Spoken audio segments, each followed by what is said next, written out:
بعض اوقات انگلیاں بھی پھانسی کی حقدار ہوتی ہیں، کیونکہ انہوں نے کچھ لوگوں کے لیے وہ کچھ لکھا ہوتا ہے جس کے وہ بالکل بھی مستحق نہیں ہوتے۔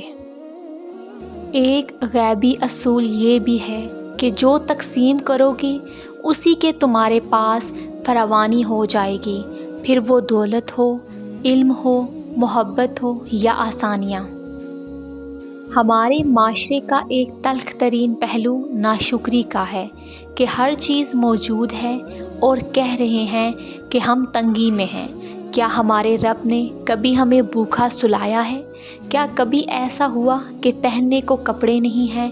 کیا گھر کا ہر کونا اللہ پاک کے فضل سے بھرا نہیں ہے؟ تو کیوں نہ شکری؟ یاد رکھیں، اللہ پاک نہ شکروں سے نعمتیں چھین لیتا ہے۔ شکر گزار بنیں اور اللہ پاک کے محبوب بن جائیں۔ تالے کبھی چابی کے بغیر نہیں بنتے، اسی طرح اللہ کبھی بھی مسائل حل کے بغیر نہیں دیتا۔ ان کو کھولنے کے لیے صرف ہمیں صبر کی ضرورت ہے۔ صبر کرو، خاص کر اپنے ساتھ جب چیزیں آپ کے مطابق نہیں ہوتی ہیں یا جیسے آپ چاہتے ہیں ویسے نہیں ہوتا ہے، تو یہ آپ کی غلطی نہیں ہے، یہ اللہ کا وقت ہے۔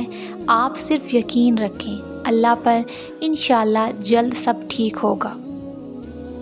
ہر کسی پر یقین نہ کریں، کیونکہ نمک اور چینی کا رنگ ایک جیسا ہوتا ہے۔ بیماری میں خود کو حوصلہ دینے کا ایک طریقہ یہ بھی ہے کہ یقین رکھیں بیماری کے ذریعے اللہ پاک ہمارے گناہ معاف کرتا ہے، اور جب میں بیمار ہوتا ہوں تو وہی مجھے شفا دیتا ہے۔ اگر آپ کو یہ ویڈیو اچھی لگی ہے تو ویڈیو کو لائک کریں، چینل کو سبسکرائب کریں۔ تو ملتے ہیں اپنی نیکسٹ ویڈیو میں، اپنا خیال رکھیے گا، اللہ حافظ۔